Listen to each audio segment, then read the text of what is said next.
Bonjour à tous et bienvenue sur la chaîne de la clé de 13. Alors aujourd'hui on va continuer la vidéo de la semaine dernière. Je vous avais laissé un peu en froid on va dire, parce que on en était au point où je devais trouver un nouveau vilebrequin. Vous avez vu que j'avais deux nouveaux moteurs, donc là on va attaquer le démontage pour avoir un vilebrequin pour aller sur le moteur de la 205 GTI 1,6 litre 105 chevaux. Ensuite, on va faire un tout petit peu de nettoyage et on attaquera le début du remontage de la culasse. Vous allez voir, c'est super sympa, moi j'adore ça. Comme d'habitude, si les vidéos vous intéressent, n'hésitez pas à liker la vidéo, ça fait vraiment plaisir quand on voit que la vidéo fonctionne et qu'en plus il y a des likes. Moi, je vais pas vous le cacher, ça me remonte un peu dans les stats YouTube, donc c'est vraiment cool. Si ça vous intéresse, vous pouvez aussi vous abonner à la chaîne. Et si vous voulez discuter avec moi, n'hésitez pas à me retrouver sur Facebook, sur Instagram et sur Discord. Tous les liens sont dans la description.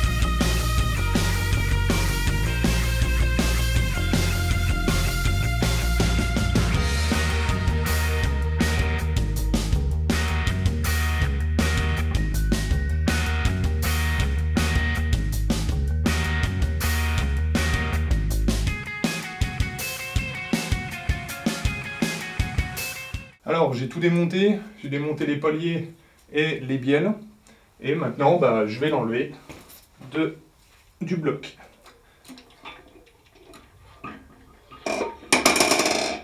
Hop là. Bon alors là il faut que je vous explique quand même ce qui s'est passé. J'ai passé à peu près une journée je pense sur ces deux moteurs. Ça a été quand même un gros coup dur. J'ai démonté le premier. Alors déjà il a un piston qui est complètement pété. Clairement, il est pété, il y a des bouts à peu près comme le pouce dans le bac à huile. Et en plus, quand j'ai démonté le vilebrequin, il est vraiment très bon, dans un très bon état. J'ai pris les cotes et là, c'est pas du tout le bon. Donc vraiment, j'ai perdu une après-midi pour rien. Alors, c'était après mesure, c'est un moteur de 1,9 litre GTI. Alors, il n'y avait bien sûr pas de numéro de série, il n'y avait rien sur le moteur qui me faisait dire que c'était un 1,9 litre, autrement, j'aurais pas pris celui-là. Donc, ensuite, j'ai démonté le deuxième moteur, donc c'est un 1,6 litre 115. Et là, j'ai pris les courses des bielles et c'est bien les mêmes bielles que mon moteur de 205 GTI. À savoir que les bielles de 115 et 205 sont exactement les mêmes. C'est ce qui fait la cylindrée de 1,6 litre. Donc les bielles, les pistons et le vilebrequin sont pareils, c'est juste la culasse qui change. Alors maintenant on se retrouve avec le vilebrequin nouveau, on va dire, que j'ai démonté sur l'autre moteur. Alors je vais le contrôler. On a le droit, alors en tolérance, je vous disais, c'était normalement les manetons, les tourillons, pardon, font 50. On a le droit d'avoir usé 0,019 mm. Et les tourillons, eux, on a le droit, donc ils sont à 45, et on a le droit d'avoir une cote en dessous de 0,029 et en plus 0,010. Donc là, je vais faire toutes les mesures. Alors, je vais faire ça en accéléré pour vous, parce que bon, ça prend beaucoup de temps. Et je vous donne le résultat à la fin.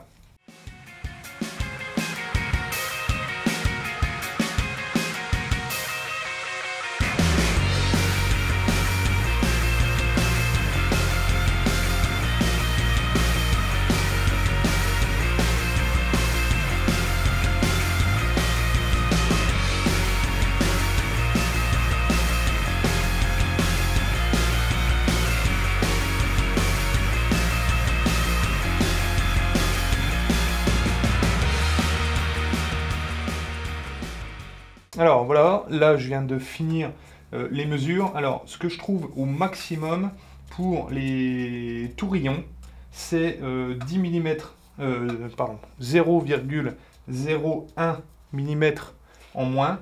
Donc on arrive à 59,99 parce que je me suis trompé tout à l'heure, je vous ai dit 50 mm, mais non, c'est 60 qu'ils font. Donc je trouve 0,01 mm au maximum d'écart. Et sur cela, donc les tourillons, les manetons, pardon, je trouve 0,015. Et alors tout le monde m'avait dit dans les commentaires, utilise cet outil-là. Alors cet outil-là, il est à 0,01 mm de précision.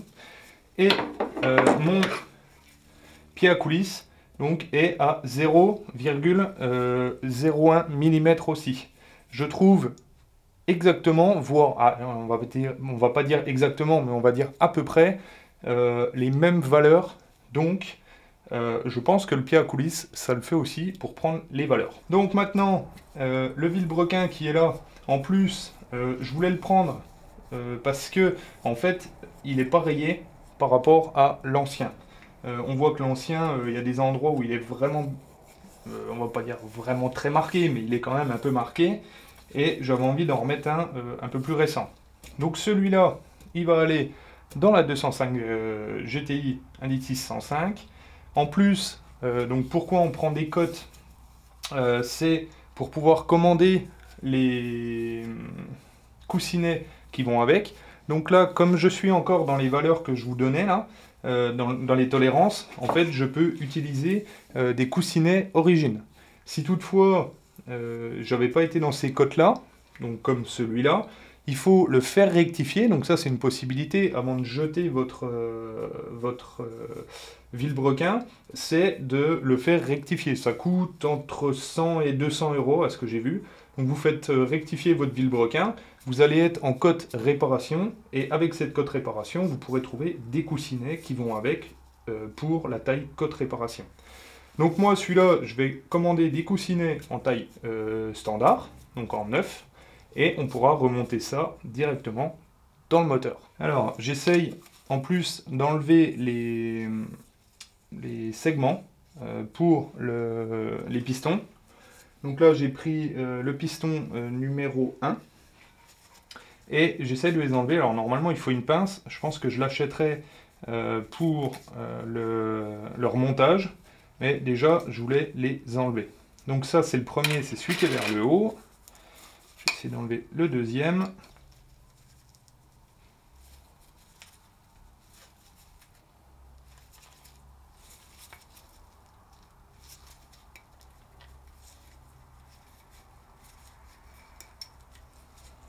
Donc le deuxième.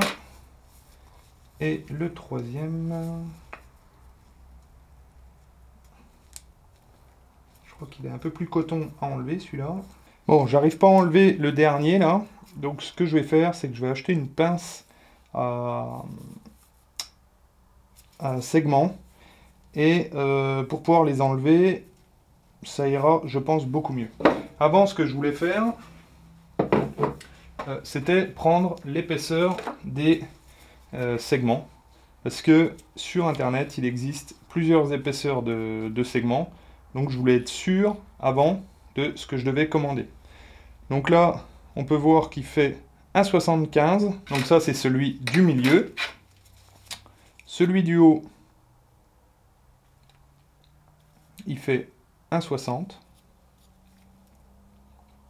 1,62. Alors là, on est sur le site de Rétroautosport. Je prenais la taille des segments parce qu'en fait, il existe plusieurs tailles de segments.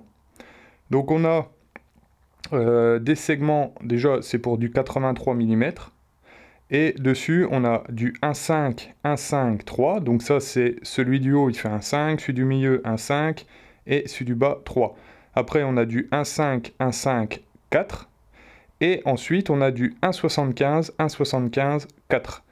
Et pour moi, je pense que c'est du 1,75, 1,75 et 4. En plus de ça, dernièrement, je vous ai dit que j'étais allé sur le salon Rétromobile acheter un livre sur les 205 GTI. Et en fait, il parle dedans de toutes les différences qu'il y a entre une GTI 1.6 105 jusqu'à 115 et 130. Il y a même aussi des infos sur les séries PTS. Et donc la 205 GTI 105 était équipée au milieu, donc sur le segment du milieu et celui du haut en 1,75. Donc là, moi, je vais recommander directement des 1,75, 1,75 et 3 ou 4, je ne sais plus par rapport à ce que j'ai vu. Donc je vais pouvoir commander ça. C'est une info à savoir, et en plus, ce qui est bien, c'est que moi, je vous conseille de le faire, c'est d'acheter tous ces livres, parce qu'ils sont super intéressants, super complets. C'est toutes les notices du début de la voiture et ce que Peugeot utilisait. Ce qui est bien avec la magie d'Internet, c'est que j'ai filmé, donc j'arrivais pas à enlever les segments sur ce piston-là. Et maintenant, j'ai commandé le matériel qu'il fallait. Donc c'est ceci. Donc ça, c'est une pince qui permet en fait de sortir les segments. Donc elle vient pincer le piston et après, vous voyez, elle s'écarte sur sa partie centrale. Donc on va venir avec l'encoche qui est juste au bout là, choper le segment, en fait l'ouverture du segment à ce niveau-là, là, et on vient l'écarter avec la pince. Donc, moi j'en ai déjà fait un et demi. Je vais vous montrer sur le dernier là que j'ai qui est complet. On va faire tourner les segments sur eux-mêmes. Donc là le premier, moi il tourne complètement. Par contre le deuxième, vous voyez là, il bouge que d'un côté, que de ce côté-là. Donc on le prend et hop, on le fait bouger parce que en fait ce qui se passe, c'est juste qu'il est complètement plein de calamine, on va dire. Et il est encrassé. Donc là, quand ils ont tourné, après on va aller prendre, on va dire le tierçage, donc là où il est ouvert, le segment, et on va prendre la pince et la mettre à l'intérieur.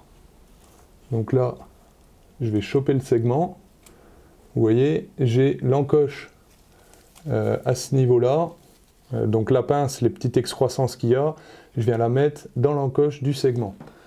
Et après, on vient pincer le segment complet et on le sort du piston. Alors bien sûr, ensuite, il nous reste les deux autres à faire. Donc le deuxième, c'est exactement pareil que le premier, hein. On vient prendre là où il y a l'ouverture du segment et on vient pincer. Alors là, il est plein de, comme je vous disais, il est plein de calamine. Il a vraiment du mal à sortir. Donc après, bah là, il s'est complètement élargi. Ouais, il s'est complètement élargi. Je pense que ceux-là, ils sont vraiment en bout de vie, là, hein. Donc après, le troisième, il est en 3 parties. Ça, c'en est un que j'ai déjà démonté. Donc on a des petites bagues d'une faible épaisseur et on a une sorte de petit accordéon là au milieu. Et ils sont montés, en fait, comme ceci. Donc les uns au bord des autres. Donc on a les deux faibles épaisseurs de chaque côté et on a l'accordéon qui est en plein milieu. Donc ça nous fait en fait un segment à 3 épaisseurs. Et je crois que je me suis même trompé, celui-là c'est un segment d'un piston, c'est celui-là qui est beaucoup plus fin. Ouais, voilà, c'est ça. Donc on a 3 épaisseurs qui nous donnent un segment complet. Donc pour l'enlever, ce qu'on va faire, c'est qu'on va enlever comme si on enlevait un des segments supérieurs, donc là, celui-là.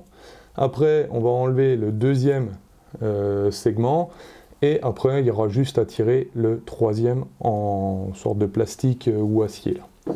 Alors, une autre chose aussi que je vous ai pas dit, c'est que si vraiment, moi, en fait, j'ai voulu enlever les segments comme ça à la main, à la pince, mais vous pouvez très bien aussi prendre une pince et puis tirer dessus et l'enlever. Ce que je voulais faire, moi, c'était essayer cette pince. Comme je voulais l'essayer, bah forcément, je me suis dit, je vais le faire sur les anciens segments. On verra après, c'est mieux de le faire comme ça que d'apprendre sur les nouveaux segments que je vais remonter juste après. Donc là, bah, c'est toujours pareil, on le fait tourner, hein, pour enlever un peu la merde qu'il pourrait y avoir.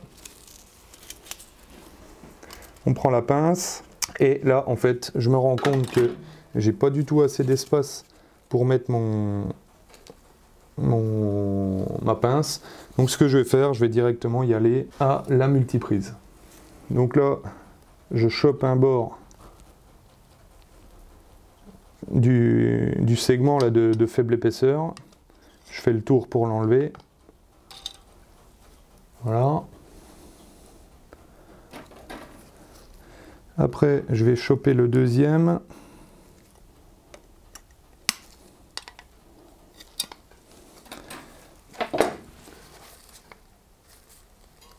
Et après, pour enlever celui qui est à l'intérieur, il faut juste trouver l'écartement, en fait, la coupure du segment, et on l'enlève. Vous voyez, c'est vraiment pas dur à faire, hein. Alors, maintenant que ça c'est fait, je vais avoir, j'en ai encore 2 à finir. Donc, je vais m'occuper de ça.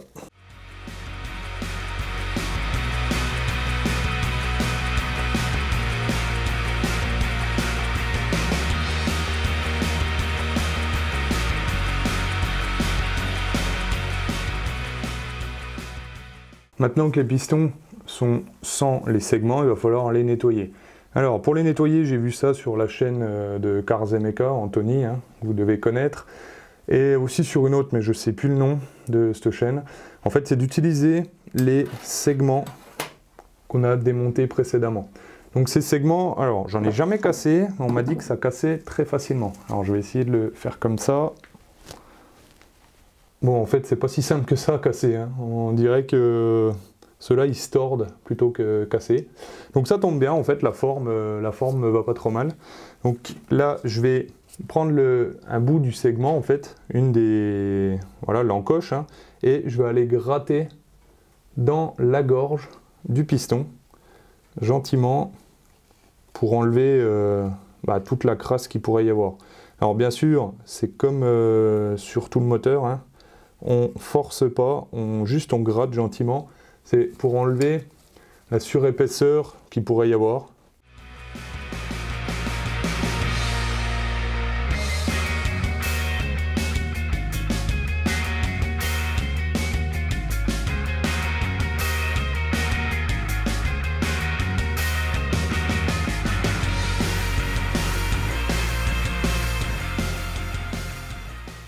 Bon, donc ce que je peux dire, c'est que tout ce que j'ai dans la main là, toutes les poussières, ça vient du piston là, donc des 3 gorges que j'ai nettoyées. Alors j'ai passé un coup, là je vais en avoir pour un moment. Alors pour vous montrer ce que ça donne, on peut voir que les gorges sont un petit peu plus propres, on voit des taches de la couleur du piston. Là, il me reste encore un peu de taf. Je pense que ça va être la grosse partie. En plus de ça, je vais dégraisser complet le piston avec un chiffon et du dégraissant. Et je vais nettoyer le haut du piston. Alors, beaucoup m'ont dit de le nettoyer avec du WD-40 et de la Spontex. Donc, je vais essayer ça. Donc, je fais ça et je vous retrouve juste après. Bon, ça y est, tout est nettoyé, les 4 pistons. Donc j'ai nettoyé le dessus, j'ai nettoyé les gorges plus les jupes des pistons. En off de la vidéo, je vais nettoyer donc tous les chapeaux du vilebrequin. Je ferai pareil, nettoyage au dégraissant, tout ce qui va bien, hein. Je ne vais pas vous le présenter en vidéo parce que ça va vous prendre beaucoup de temps pour pas grand chose, c'est juste du nettoyage. Maintenant, on va passer sur la culasse. Nous voici sur la culasse. Je pense que vous vous rappelez qu'on a nettoyé et repeint la culasse. Maintenant, ce que je voudrais faire, c'est remettre les joints de queue de soupape. Alors pour ça, on va devoir les enlever, mais il va falloir faire très attention, c'est à bien tout nettoyer. Donc là, je vais les remettre à leur place parce qu'elles ont maintenant une place qui est attitrée dans le moteur, hein. Vous vous en souvenez, je vous en ai parlé dans une précédente vidéo. Et on va nettoyer toutes les portées des soupapes. Alors là, je viens de mettre des gants neufs. Vous voyez, juste avec mes gants, ce que j'ai enlevé comme cochonnerie encore sur les portées. Donc ça, il faut vraiment tout enlever. Alors pour ça, on va prendre simplement un chiffon avec du dégraissant dessus. Et on va venir nettoyer tout l'intérieur. Vous voyez comment c'est, hein. C'est quand même bien sale. Donc il ne faut pas hésiter à bien nettoyer.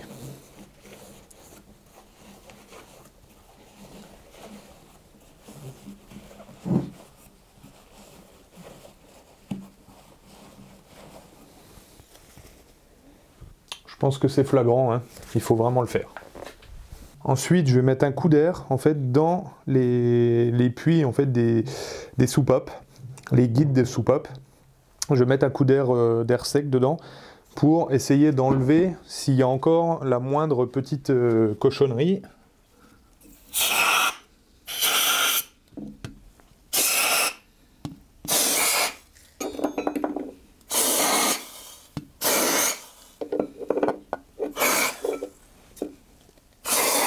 Donc là, on n'a plus rien. Là, on voit pas de cochonnerie sur les bords des parois. Donc pour moi, c'est bon. Maintenant, on va pouvoir passer au remontage des joints de queue de soupape. Alors mon plan de travail, je l'ai nettoyé, mais je vais le refaire encore un coup. Je vais essayer d'enlever le maximum de cochonneries, parce que bien sûr, le moindre caillou qui viendrait à se mettre entre le plan de travail et la culasse, ben, va vous rayer votre culasse. Alors pour le remontage du moteur, donc j'ai acheté ce kit de joints. Donc c'est un kit de joints haut et bas moteur. On a dedans on voit le joint de culasse qui est juste là. On a le joint du bac à huile. On a les joints de vilebrequin. On a les échappements, les admissions. On doit avoir aussi les boîtiers d'eau. Donc vous voyez, il est à peu près complet. Je pense il doit même être complet de A à Z. On a aussi les joints qui sont juste là, c'est les joints qui vont sous les chemises. Donc celui-là, il est vraiment pas mal. Je l'ai pris sur Retro Autosport, exprès pour ma voiture. Et en plus, dedans, on a ceci. Donc ça, c'est le kit de joints un peu divers et variés, on va dire. Donc il y a en plus dedans les joints de queue de soupape. Alors, un joint de queue de soupape, c'est ceci. Donc vous voyez que c'est vraiment tout petit. Et ça sert à faire l'étanchéité en fait entre la chambre de combustion et le haut de la soupape. La soupape, elle coulisse dans son guide, qui est juste là, c'est le trou qu'on voit juste au centre de tous les puits là. Et au-dessus, parce que elle coulisse, mais elle n'est pas complètement étanche, hein, bien sûr, il y a un léger jeu, ben, au-dessus on va mettre ce joint-là. Ce joint, c'est un joint en caoutchouc au milieu et acier sur le bord avec un petit ressort sur le bas. Pour le sens, c'est très simple à trouver. La partie en acier, en fait, va vers le bas, donc dans la culasse. En plus, à l'intérieur, en fait, on peut voir, alors je ne sais pas si j'arriverai à bien vous montrer sur la caméra, mais à l'intérieur, on a une petite partie verte et on a des sortes de petits crans. Et ces crans-là vont se prendre sur le guide de soupape à l'intérieur. Donc notre guide de soupape va à l'intérieur en fait du joint et on appuie dessus pour l'enfoncer au maximum dans sa collerette. Donc pour le mettre, moi j'ai trouvé une petite technique, parce que bien sûr arriver à mettre ceci dans un trou là, c'est assez dur on va dire. Donc moi ce que je vais faire, c'est que je vais donc prendre un tournevis. Je vais le mettre à l'intérieur du joint de queue de soupape et je vais aller dans le guide de soupape et je vais laisser descendre le joint.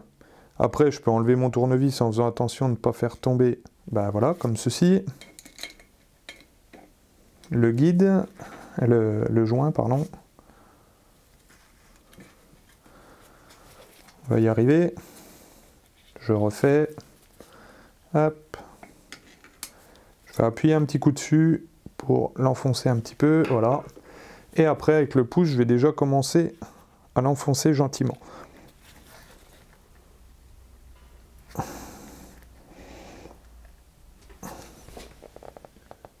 Ben, je crois qu'en fait, il n'y a même pas besoin, parce que j'ai vu certaines personnes qui prenaient une douille et venaient frapper dessus pour bien l'enfoncer. Mais là, pour moi, il est déjà à fond sur le guide, donc je ne vais pas en mettre plus. Ça sert à rien. Je ne vais pas l'abîmer pour rien. Donc maintenant, il en reste 7 à faire. Donc c'est parti.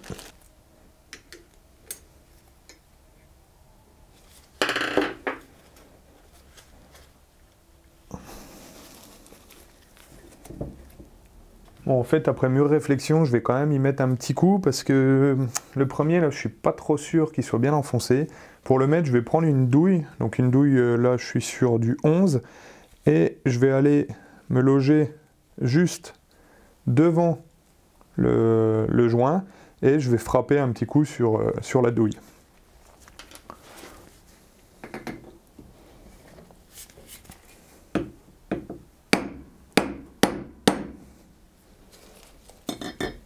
Voilà.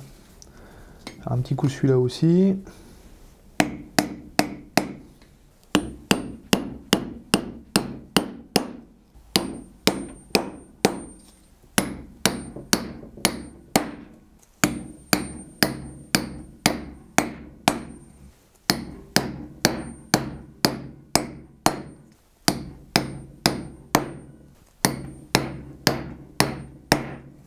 Voilà, les joints de queue de soupape sont tous posés. Alors je voulais juste revenir sur une chose. Une personne est venue me parler dernièrement et me disait qu'il avait sa voiture qui fuyait, qui consommait de l'huile et qui fumait tout blanc. Et il m'a dit « Ah mais est-ce que c'est pas mon joint de culasse ?» Alors ça peut être le joint de culasse, mais ça peut être aussi ces joints-là. Parce que si ce joint fuit, en fait l'huile qui est dans toute cette partie-là, donc qui va aussi graisser le bas, peut, par le biais du joint, descendre, aller dans la soupape, aller dans la chambre de combustion, exploser et faire fumer la voiture. Donc, c'est une chose à vérifier. Bon, là, la personne m'a dit qu'en plus, il avait un souci parce qu'il consommait du liquide de refroidissement et qu'en plus, quand il remettait de l'huile, il y avait une couleur vraiment bizarre dans l'huile. Donc là, bon, il n'y avait pas de souci. C'était pas les joints de queue de soupape. Maintenant, on va remettre les soupapes. Alors, pour les remettre, je vais complètement les nettoyer. Alors là, c'est comme tout à l'heure, on va mettre un coup de chiffon dessus. Alors il me les avait graissés quand j'ai fait refaire la culasse, mais comme j'ai mis, il y avait peut-être un peu de cochonnerie dessus, je préfère toutes les essuyer, les dégraisser et on va les remonter à la graisse. Bon, maintenant, ça c'est propre. Alors comme vous le voyez, j'essaye d'être le plus propre possible parce que j'ai vraiment pas envie de mettre de petites cochonneries dans le moteur et de devoir tout redémonter parce que voilà, il y aura un grain de sable, une cochonnerie qui s'est mis dedans et quand on met de l'argent dans un moteur, on essaye de le faire vraiment propre. Alors en plus de ça, je vais utiliser de la graisse. Ça, vous l'avez vu sur la chaîne de Cars & Mecha d'Anthony. Il a utilisé cette graisse et m'a conseillé aussi de l'utiliser. Elle a l'air vraiment géniale. Donc la marque c'est Redline et c'est Assembly Lube, donc graisse d'assemblage. Alors elle est rouge, c'est vrai que c'est pas mal parce qu'au moins on voit où on en a mis. Elle est miscible dans toutes les huiles, donc synthétique ou normale. Elle va aussi protéger de la rouille. Donc si vous avez des pièces à stocker dans votre garage, vous mettez un petit coup de cette graisse-là sur, je vais vous dire une bêtise, mais sur un vilebrequin, sur les paliers, vous mettez ça, un petit coup, une petite pellicule, et ça protège de la corrosion. Aussi, il y a certaines graisses d'assemblage qui font des réactions avec l'huile. Donc en fait, vous allez monter votre moteur avec cette graisse d'assemblage et il va falloir obligatoirement après que vous changiez le filtre à huile très rapidement parce qu'en fait, ça vient faire une pâte et elle se met dans le filtre à huile. Et bah, vous savez tout ce que ça peut faire puisque je vous l'ai expliqué dans une précédente vidéo. Normalement on utilise pour monter un moteur de l'huile, donc on graisse l'huile et on monte les pièces avec de l'huile. Sauf que ce qui se passe, c'est que moi, je crois que ça va être encore pire, c'est que je vais stocker le moteur pendant un certain temps avant de le remonter dans la voiture. Donc toute l'huile, forcément par gravité, elle descend et au premier démarrage, en fait les pièces tournent à sec. Donc cette graisse-là, elle, comme c'est une graisse, bah, elle ne coule pas et elle est faite pour rester là où elle est. Donc au premier démarrage, elle va accepter des grosses charges et sans huile pour graisser le moteur et qu'on n'abîme pas les pièces, qu'elles ne soient pas métal sur métal. Donc c'est pour ça que quand il m'a proposé ça, Anthony m'a dit essaye ça, j'ai dit bah ouais en fait ça va vraiment m'aller super bien. Ah, alors déjà, c'est bizarre, j'ai la protection qui est à moitié enlevée. Alors je l'ai peut-être enlevé en enlevant le pot là. Hop. Elle est vraiment rouge, ça fait vraiment bizarre, on croirait qu'on vient de se couper. Donc maintenant, je vais quand même l'utiliser, donc je vais en mettre sur les guides, les soupapes, là où elles vont dans les guides de soupapes. Donc on va en mettre, mais vraiment un tout petit peu, hein, ça sert à rien d'être super généreux. De toute façon, l'assemblage est vraiment très très fin. Donc en fait, toute votre graisse, elle va rester dans le bas. Donc on en met un tout petit peu. Là, je remets la soupape, mais vous voyez, là, ça bloque. Donc ça bloque pourquoi? C'est parce qu'à l'autre bout, il y a le joint de queue de soupape qu'on vient de remplacer. Et comme il est neuf, il est vraiment serré. Donc là, il faut juste appuyer fermement. Et vous voyez, la soupape, elle va dedans. Ça, c'est fait. On voit toutes les queues de soupape qui sont là. Ce qui est bien, c'est que la graisse, en plus, ça les colle. Elles ne descendent pas de trop. Ça, c'est vraiment pas mal. Et ben, maintenant, il n'y aura plus qu'à remonter tout le moteur, je crois. Hein. Je crois qu'on va être à peu près pas mal. Voilà, on en a fini pour le début du remontage en fait de ce moteur. Vous avez vu qu'on a commencé à remonter la culasse. Moi, en off, ce que je vais faire, c'est que je vais nettoyer tout mon plan de travail parce que j'ai vraiment, mais vraiment la hantise de mettre des cochonneries dans le moteur et que je pète une pompe à huile ou mon arbre à cam ou mon vilebrequin. J'ai vraiment pas envie que ça recommence sur ce moteur. Donc je vais tout nettoyer mon atelier, je vais me remettre au propre et la semaine prochaine on pourra attaquer le remontage. Vraiment, on va commencer bien sûr par le vilebrequin et ça je l'attends avec impatience. J'espère vraiment que la vidéo vous aura plu. Je vous souhaite à tous une très bonne semaine. Restaurez bien.